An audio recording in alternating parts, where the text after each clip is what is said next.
dearie, dearie me. Hello, ladies and gentlemen. Welcome to another episode of the Oversharers podcast, brought to you by Callie and Halima.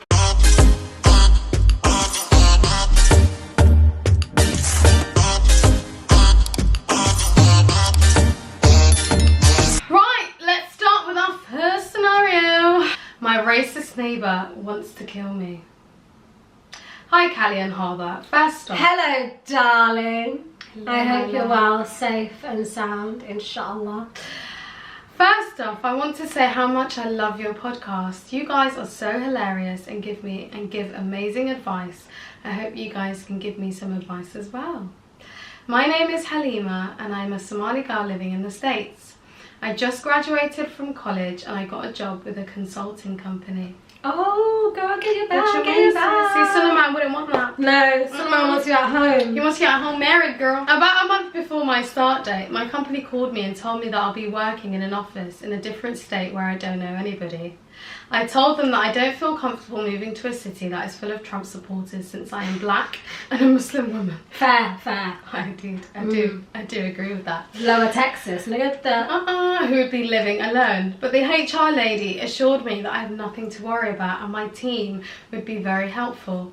The economy in America is horrible right now and finding another job would be hard. So I moved all by myself so I can make a living.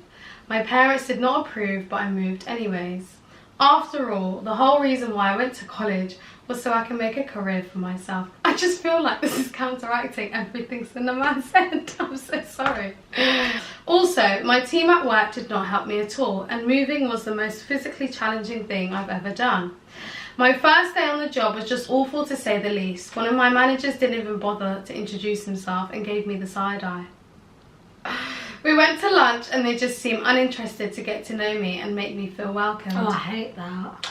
My team is full of white boys, except for one Indian guy, which is hard for me as a black Muslim woman. She is the triple. She's the triple whammy. These boys constantly go out to lunch together and make weekend plans in front of me, blatantly excluding me. I have been nothing. I'm so livid. Oh no, don't you hate them? I've been nothing but kind and friendly to them and I hate going to work every day. This is the only job I could find and I cannot quit for financial reasons. I have no friends in this city and I'm absolutely miserable. Oh my god. Come to my city. Oh, maybe if you email us again, you can tell us where you live and then we can connect you with sisters in that area. That's actually a good idea.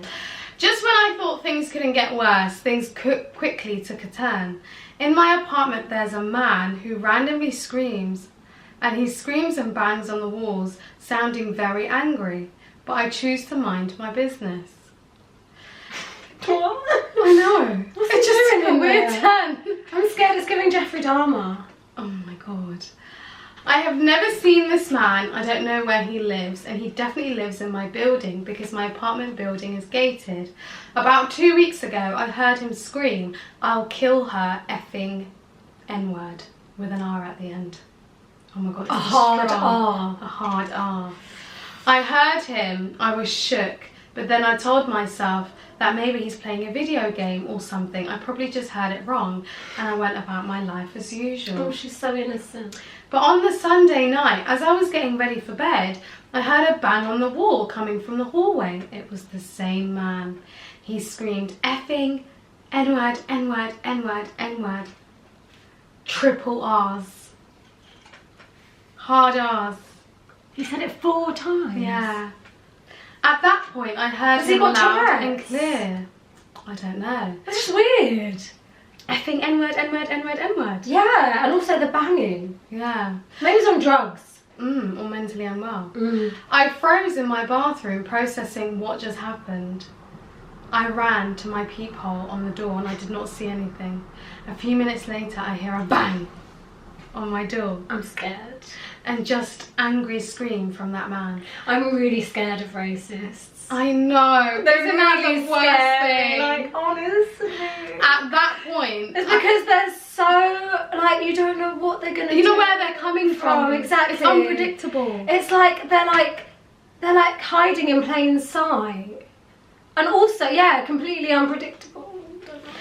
At that point, I was scared. I called the police, who told me there was nothing they could do because of freedom of speech and the fact that I didn't have any proof. They told me that I should look for the man and get proof. I'm like, investigating is your job. I'm not trying to get killed out here. Good. My property manager is a black woman, so you would think that she would do everything to figure out who this man is and get him out of here. All she did was ask the residents if anyone heard anything, and nobody did. I find that hard to believe because this man screams all of the time at the top of his lungs. This man is definitely targeting me. Oh my god, that's so scary.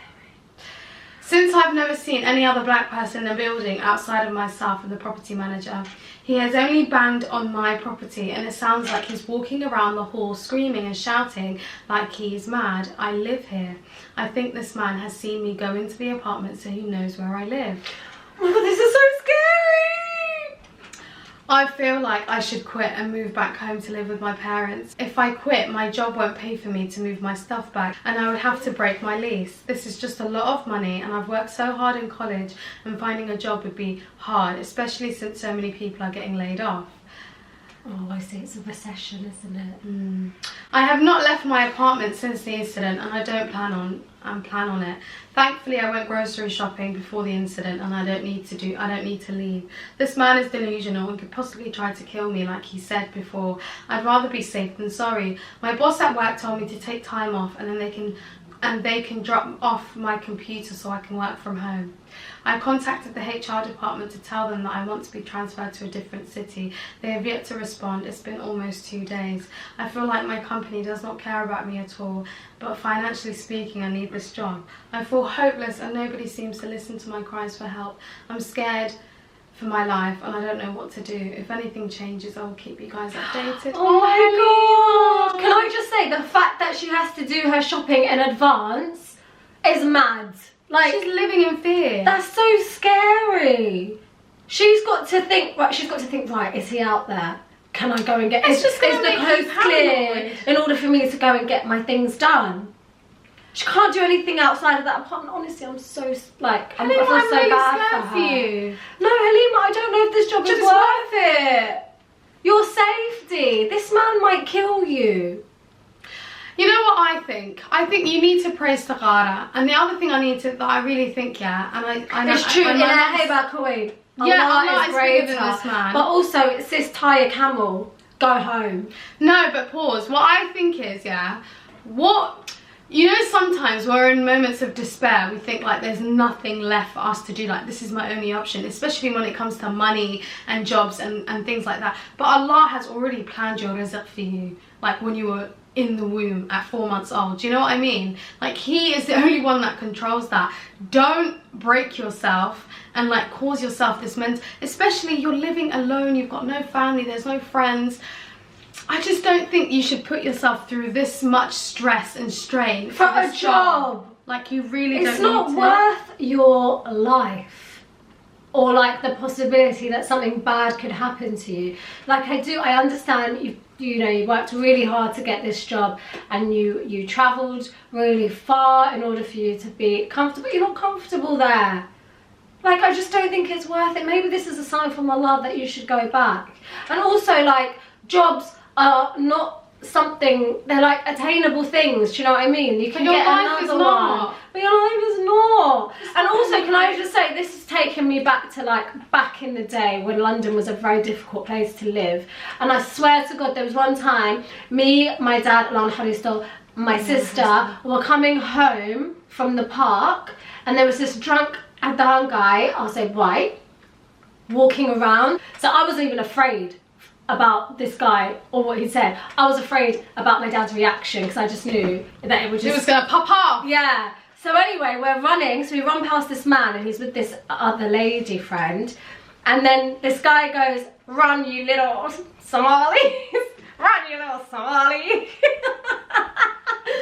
And then I turned around straight away because my initial thought was, oh my god, my dad's gonna go crazy, because I didn't want there to be like an altercation. Yeah. So he goes up to him very quietly to his ear and he says to him, "I will cut you." The guy shut his mouth. the lady's apologising on his behalf. My dad's got that sterling, but do you know what I mean? I love You that. don't have anyone to protect you against these crazy people who think they can just talk their shit and get away with doing stuff like that.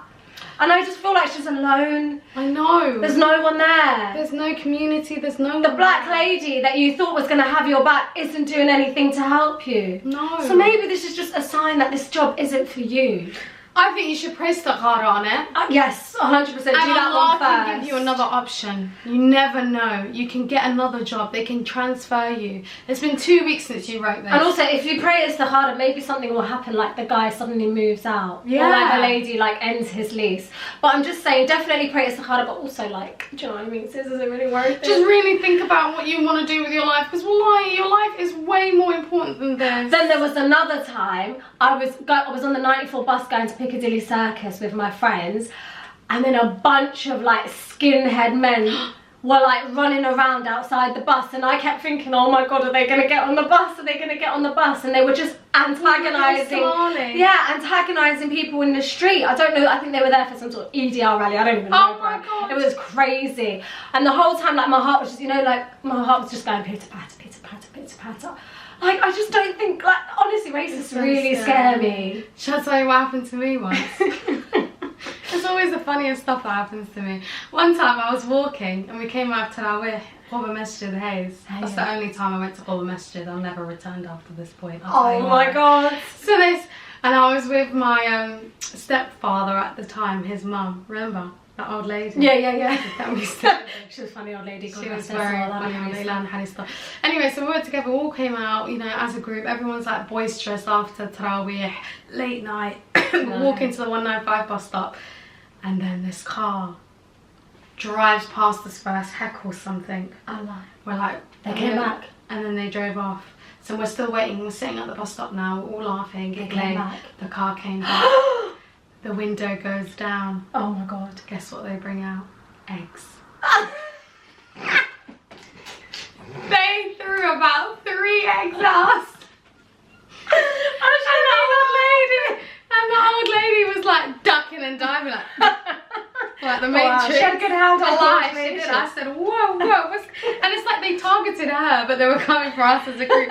So it just went 3 eggs dashed on the floor. I was like, rah. I've never experienced racism like that in my life. Until I went to Hayes. I was like, whoa, I'm never coming back here. No, honestly, the London back in the day was awful. Feltham. It was just such a feral city. Remember Feltham? We never used to go to Feltham. We used to be so scared of going to that area in No, Feltham. no, 'cause we were that was like a no-go zone. that was skinheads area. Oh god. Now they've all moved to like Luton and whatnot, and the outskirts. On the Thank outskirts. God. We've claimed the city. We have. We're in the white flag. We've conquered London. Don't you think foreigners have conquered London? It's literally like everyone else has gone out. That's why they've all gone. Yeah. Oh, Because we've claimed the city. But moving back to you, my love, honestly, I just think Allah is the one that provides, and I feel like He will give you a better option. Just make a lot of dua, really put a lot of, like, let's give her some practical things she could do. Like, I think put a lot of pressure on HR. Yeah, no, I'm really glad that she's emailed HR to get a transfer, because I think that is probably the easiest kind of, you know, like you get to maintain your job and also be away from this psychopath. But also another thing that I think she could do is actually, make friends in the area. Yeah. And like create a little support network and try and find Somalis in the area as well. Go to a local masjid in the area, see if they can help you out. Because a community is what you need. And a community will be able to get you through the difficult times, I'm telling you. But they'll be able to advocate on your behalf, and they can put pressure on people like this landlady. Exactly. Who's not getting him out of the house. Cotton recently wrote a very nice email to her Labour MP, and she got some good feedback, so that could really, really help. Shout out Ruth Cadbury. Love you. What else are we saying to her? She needs to make friends. I was thinking Facebook groups. Yeah. Connecting with Muslims in local area Facebook groups, you can meet people. I just think long term, you're not going to be living here long term. Just see how much pressure you can put on your HR but also department it's to move us you. like encouraging her I don't want to encourage her to stay in case something bad happens. Exactly. And I'm really worried. Like, it's been a long time between when she first sent us the scenario and today when we're reading it out. So is she even okay? My number one thing is that she needs to be in a safe environment, and I don't think this is safe for her. And I get, you know, like Allah protects, and you know, you should always trust in Allah. I get it, but also like, hold on. No, this isn't tying your camel right now, okay? She's living with a racist man who's saying effing N-word, N-word, N-word, N-word, and banging on the door late at night. So scary, wallah. Anything can happen. Anything can happen. He might be able to pick your lock one, like, God forbid. Or he can break in, or he can just catch her at a random Slip time. in, and he seems like the type of person to carry a... yeah, the G-U-N. And you know they love that. You know them Confederate people love that. They love a G-U-N. Yeah. I'm not saying gun.